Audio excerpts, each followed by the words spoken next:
Hi, it's Jessie. So in today's video, I thought I would do a little bit of my experience in a mental health hospital. I got discharged maybe a month or two ago now, and let me tell you, the real world is quite different from the hospital world. Let me just first off say that me getting admitted to the hospital was the best decision I've made this year for myself. So I want to thank my therapist and my GP for helping me make this decision, because it was a difficult one, but a very, very necessary one. Now, I have 3 pages of notes from my experience there, so buckle up because this could be a long one. But I'm mainly making this video for anyone who is thinking about admitting themselves to a mental hospital or just want to hear about my experience, and also for myself because this was a wild time. A lot happened and I didn't expect any of it to happen.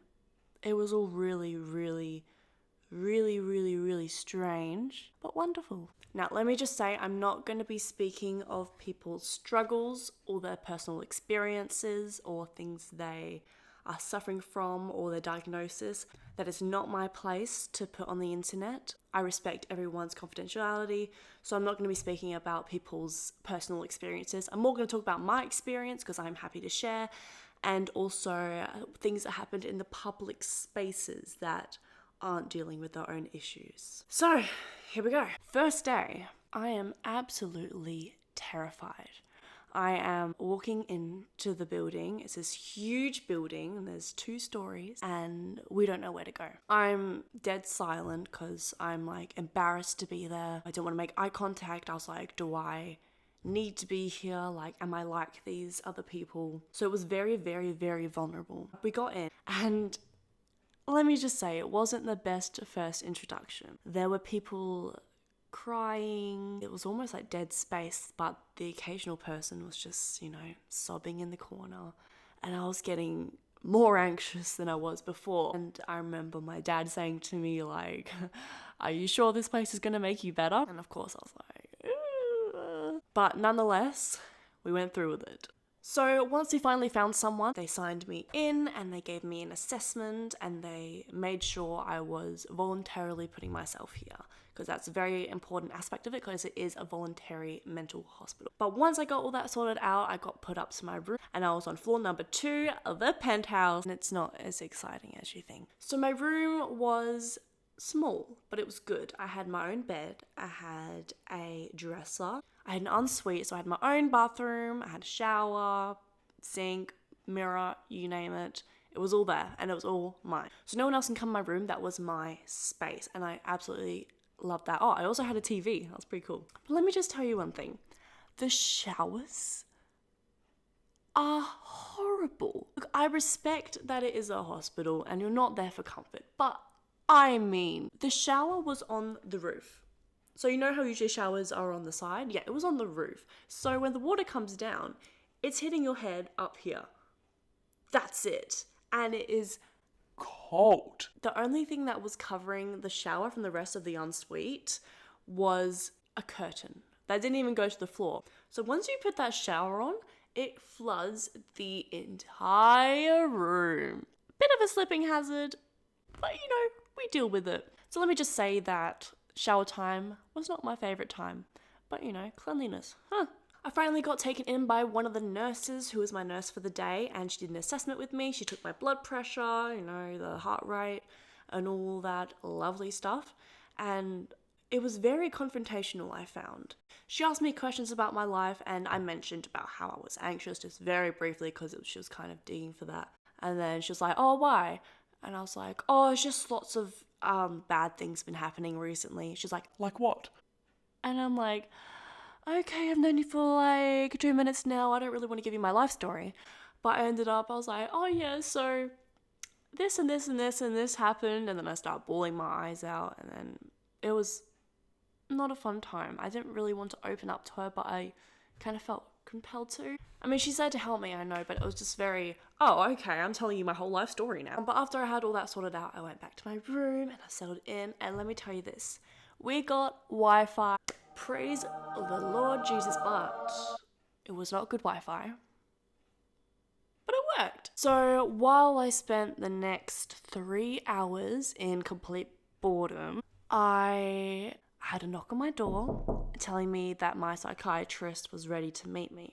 So I went in and I met my psych, and he had a very, very strong Indian accent. No problem. No problem with that. But when you're anxious and I don't know what he's saying and I'm overwhelmed, it was a bit of a time for me. But I respect what he does. He's very knowledgeable and he's very good. But we will talk about Mr. Psychiatrist a little bit later. So once that was all sorted out, I had to go down to dinner. Now, I do have an eating issue, an eating disorder called avoidance restrictive intake of food disorder, which I won't get into too much into this video, but maybe I'll do it in another video if people are interested. I don't really talk about it much, but it's not anorexia, it's not bulimia, it's quite different. But I was having a lot of issues with finding what I could eat at the canteen because it wasn't a self-serve that you would point out what you wanted at the canteen and they would just give it to you. But I was so anxious to ask because there was nothing really I could eat there that I would be able to have. But one of the nurses came down with me and I followed her like a little puppy down the elevator and down the hallway, and literally everyone was in the canteen area and I just completely, did not want to make eye contact. I was like, no, don't talk to me. I don't want to look at you. Get out. I was very, very anxious. And then once that was all sorted, it was time for bed. Now, what they didn't tell me was that they do night checks. So during the day, I soon figured out that they do hourly checks on every single patient. Sometimes half hourly, but usually hourly. So they basically just come knocking on your door and they go, knock, knock, knock, check. Cool, okay, off they go. They just want to make sure you're there and you're okay or whatever, doing their job basically. But I didn't know they were going to do that at night time. I hopped into bed about 9 p.m. and they come knocking on my door. I'm like half asleep. I'm like, yeah, like, can I help you?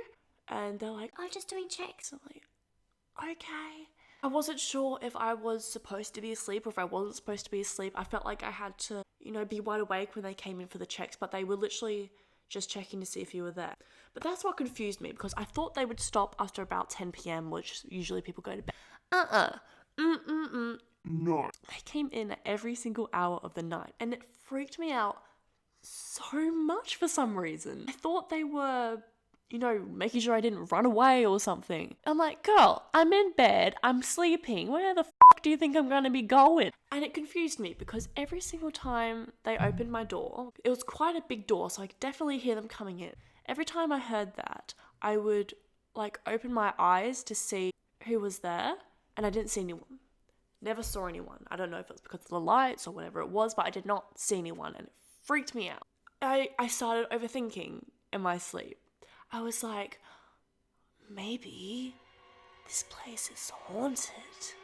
Maybe there's a ghost opening my door and that's why I'm not seeing it. I really freaked myself out.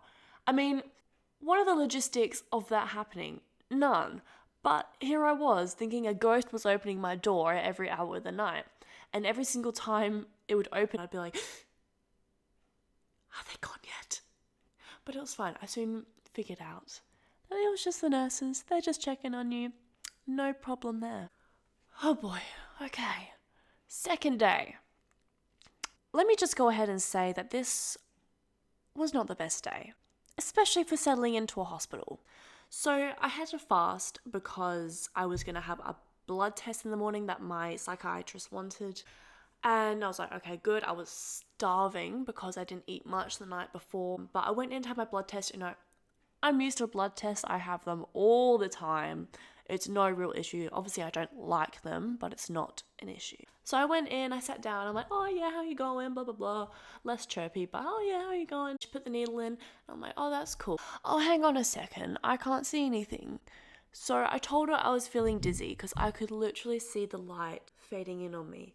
And I was like, oh, hey, just letting you know that I can't really see anything. And she was like, what? And I'm like, yeah, I can't see anything. I'm feeling pretty dizzy now. She's like, okay, I'll just take the needle out. And I'm like, okay, yeah, no worries.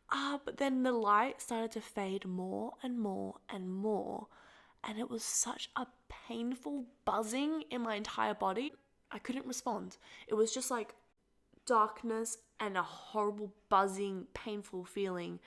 And I just kept thinking, when is this going to be over? But I then woke up on the floor with 3 nurses going, Jessie, Jessie, Jessie, are you okay, Jessie?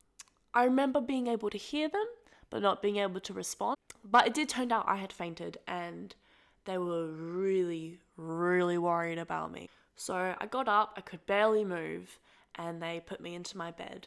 And apparently I was out for a few minutes, which isn't normal, apparently. So here I am, new patient making trouble for everyone. Oh yeah. So I end up going into bed, and she tries to feed me a little bit.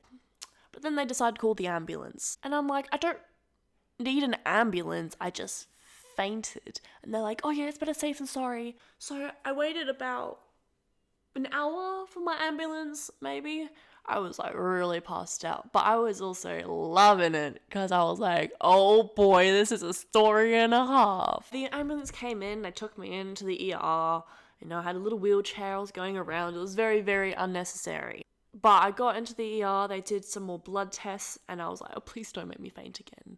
But I didn't. Did some blood tests, they told me to drink a lot of water, they put lots of thingamabobs on my body, and they tested my heart and whatever paramedics do. They're amazing, by the way. The doctor was like, yeah, so you just fainted. Not sure why they sent you here. And I'm like, okay, cool.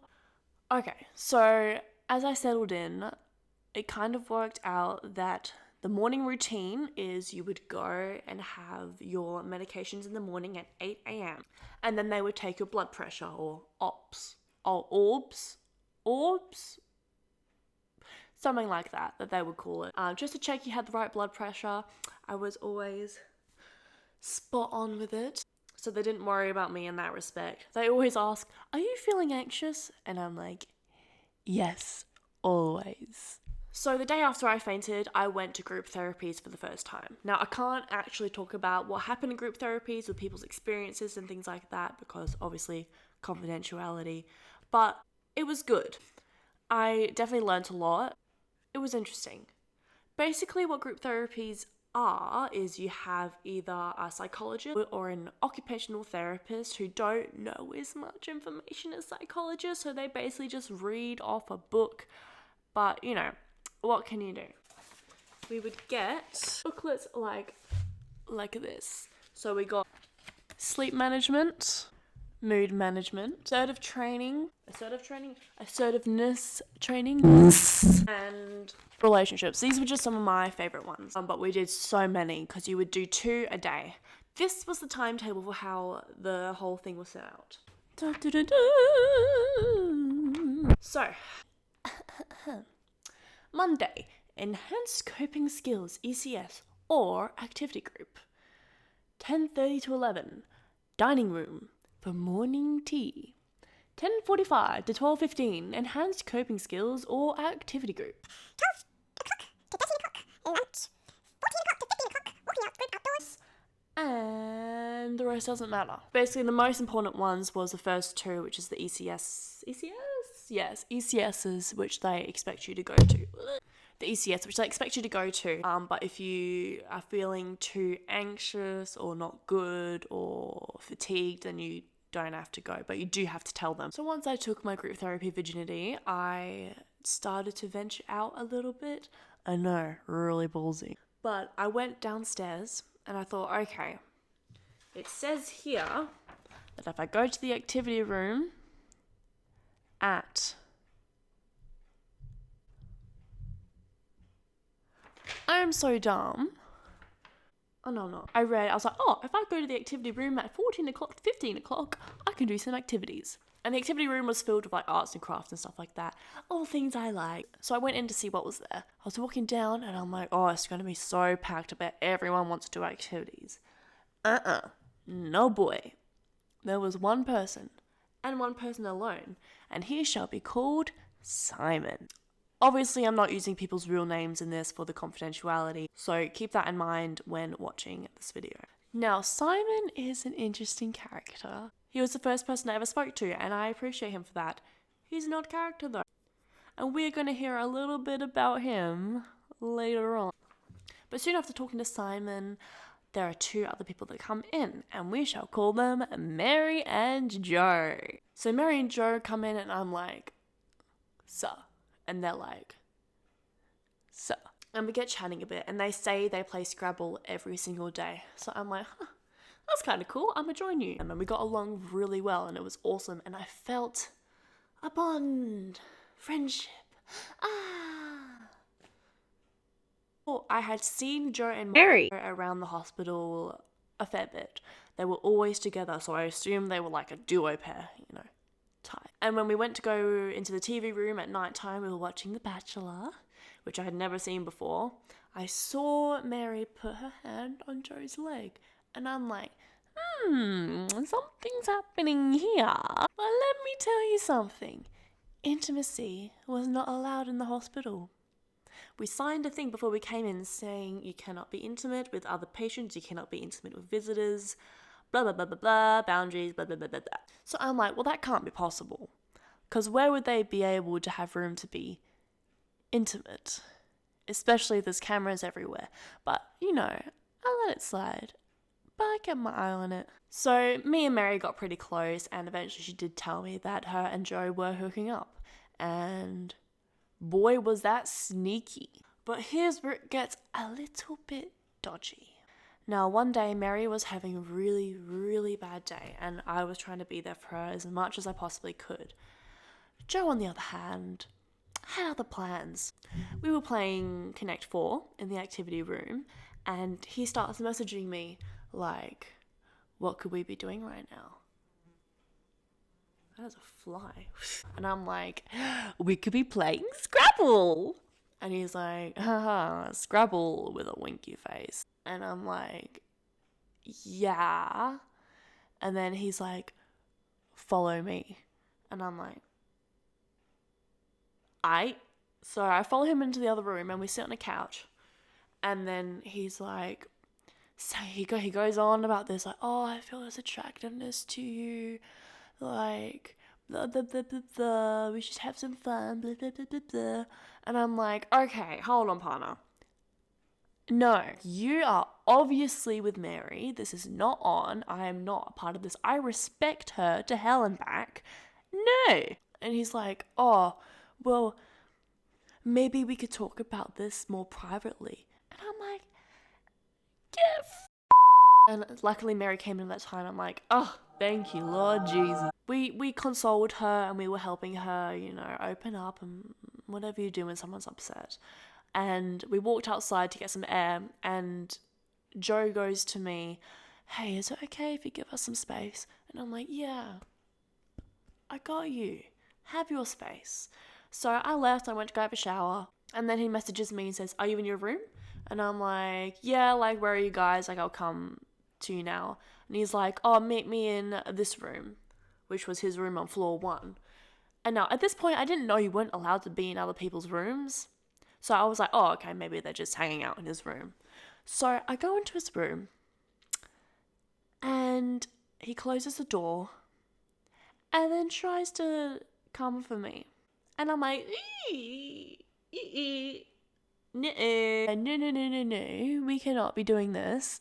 And he's like, okay, let's not do this now. And I'm like, no, actually, no, this is not fair. And he was like, so do you expect me to just put my feelings aside? And I'm like, yeah. And he's like, oh, okay, yeah, probably for the best. And I'm like, yeah, no shit, Sherlock. So we walk out and we go see Mary again. But I didn't tell her. I couldn't tell her. It would absolutely break her at that point in time. So I had to hold on to the information for a little bit. And let me tell you, I felt so guilty. But we will hear a bit about that later on. Now, me and Mary went shopping down the streets. And this became part of my identity in the hospital. Bear slippers! Now, this was the funniest thing the hospital had ever seen. And I'm not saying that to make myself feel better. But I was walking around with these everywhere I went, and people thought they were like dogs or something like that. I would freak out. It was the funniest thing. But everyone was coming over. I'm like, oh, I love your slippers. I'm like, haha, thanks, gone for $10 at Target. So, now that I had asserted myself into the population of the hospital, I decided to join the first floor for the group therapies, because Mary was there, wanted me to join. Now, we used to do a thing called icebreakers in group therapies, which is just like a getting to know you, 2 truths, 1 lie, that sort of thing. And people soon found out that I worked as a mermaid, and that soon became my identity as well. So everyone would call me Mermaid. No one knew my name, just Mermaid. But that same night, I went down to the activity room at about 7 o'clock, and there were more people there, and I met a lovely lady called Elle. Now, she is literally a real-life definition of a Barbie doll. Pink, pink, pink, blonde hair, gorgeous. She glindified me. She would always straighten my hair, put pink on me, and she did crimp my hair one day and made me feel confident about myself, which I really, really appreciate about her. But oh my boy, was she a character. But we would spend every night watching TV as a little hospital family, watching The Bachelor or Gogglebox, I think. I wasn't really into it, but it was like a family outing, so it was very, very wholesome and my heart felt very full. Now, my psychiatrist. He would come in at about 7:30 in the morning. Not every morning, just some mornings. And I would usually wake up on 7:30 on the dot, but he would come in then, and then he'd be like, okay, I'm not even gonna try an Indian accent. I don't want to be racist. He was like, wakey, wakey. He's like, why aren't you ready for the day? And I'm like, oh, I just wake up. But the thing with him was he was very much into nutritional stuff. We called him the witch doctor because I wasn't on many medications. I was on lots of supplements. But he didn't understand my eating disorder at all. And I felt it very hard to tell him why I couldn't have half the stuff he was trying to prescribe me. And he just couldn't understand it. And I literally said to him, I was like, look, I'm really, really sorry, but I don't feel like I'm being understood here. And then he said, I've done 25 years of psychiatry. I understand you completely. It's like, bitch, you don't feel like it. But one day he found a Nutella jar in my room, and oh boy, did he go off. Ever since that day, every time he'd come my room, it was look like a crow looking through my room, trying to scope out, trying to find all my sweets. So I did a little bit of a cheeky thing, and I hid all of my sweets in my top drawer.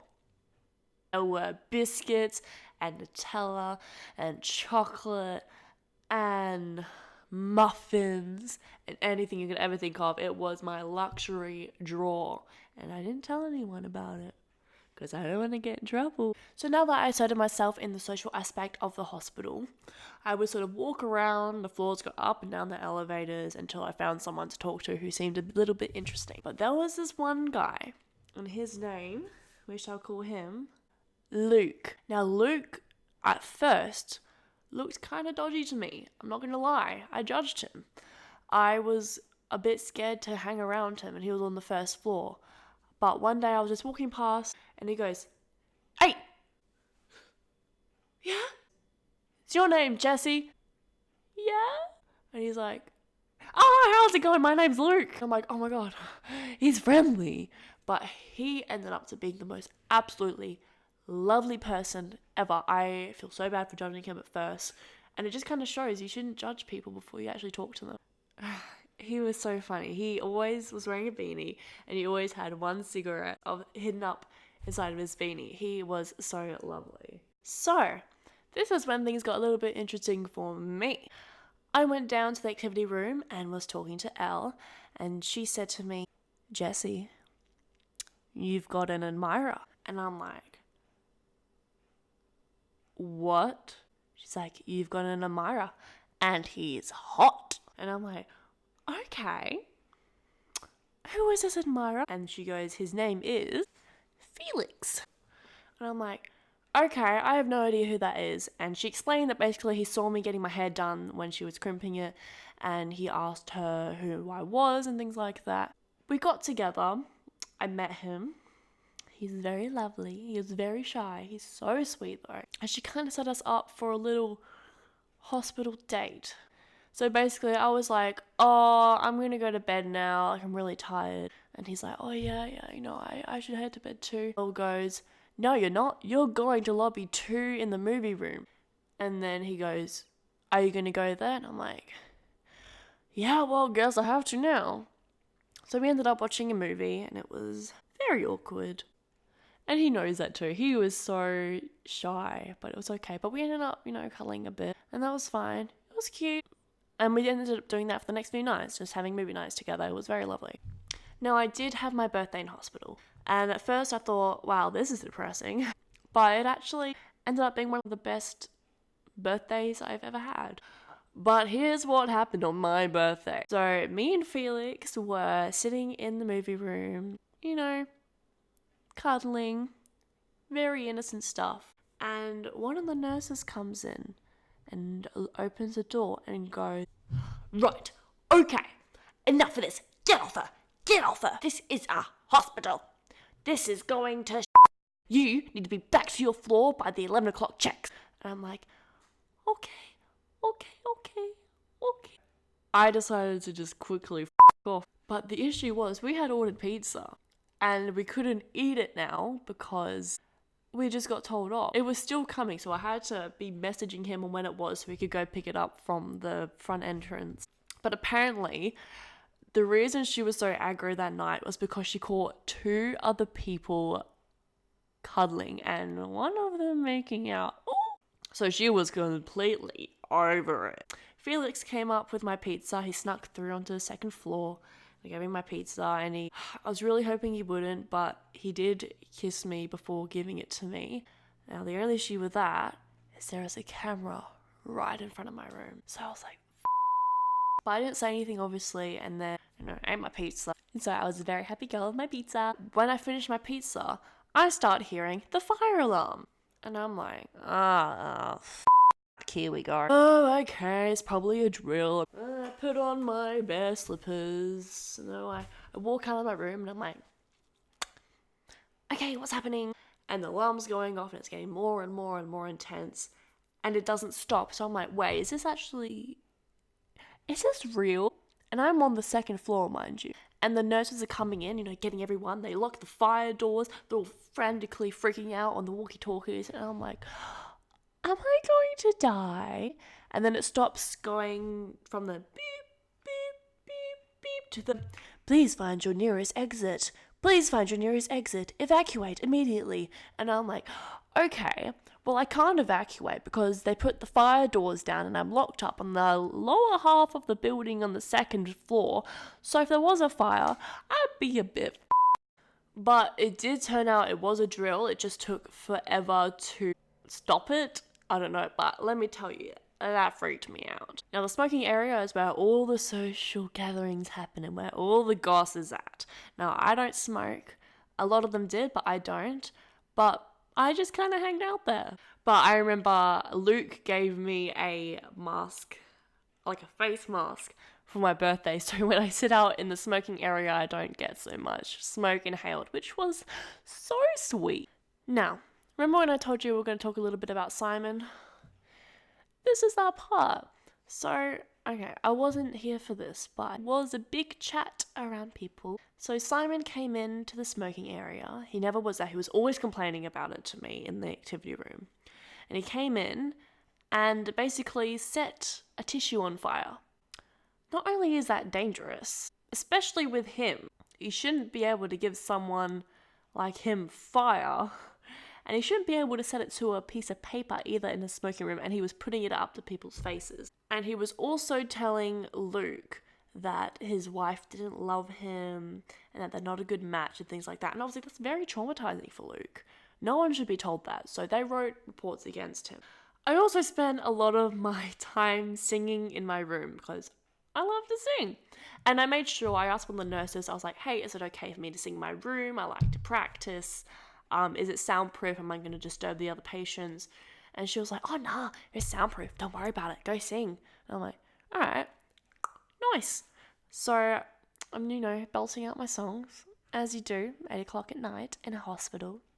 And the next morning, one of my neighbours came down the smoking area and was like, "Were you singing last night?" And I'm like, "Yeah." And he's like, "What on God's name were you singing? That sounded like church songs." And I'm like, "It's musical theatre." He's like, "Musical theatre, my ass." So safe to say I didn't sing anymore unless I sang specifically to piss him off. But, be good mates. Now. I didn't ask for the nurse's help a lot, but there was one day where I had a visitor and I had to make a very difficult decision, and I was very upset. And she came in and talked to me, was giving me advice and, all things nurses are supposed to do. She also said to me, "I hope you aren't falling into the arms of Felix." Because she saw the kiss. Of course. And I'm like, "Oh, no, I'm not jumping into anything. I don't want to be anything. I'm just, going with the flow." She's like, "From girl to girl, be careful." And I'm like, "Ooh, girl, I don't need that." But soon after all that happened, we made our own official friendship group called Gang Gang. I know, Gang Gang, which some people have actually got tattooed on their hips now. Not me though. But we would watch movies every night. It was so wholesome. But I did end up telling Mary what Joe did. She took it very well. She did take it very well, and it actually ended up working in her favour because she ended up falling in love with a lovely man called William. So I expected to be in the hospital for 3 days. I was in there for 3 weeks. But it was good. It was necessary. And I learnt so much, and I wouldn't be the person I am today if I hadn't have done that. So I think that is most about what happened in my experience at the hospital. If anyone wants to message me about any more information, please feel free. Honestly, I think I'm the happiest I've ever been, and I'm really proud of myself, and I can't thank those around me who have supported me more. So thank you so much if you watched this whole thing. I know it's a long one, but I hope you have an amazing day, an amazing year, an amazing night, amazing everything, and I'll see you in the next video. Bye, friends.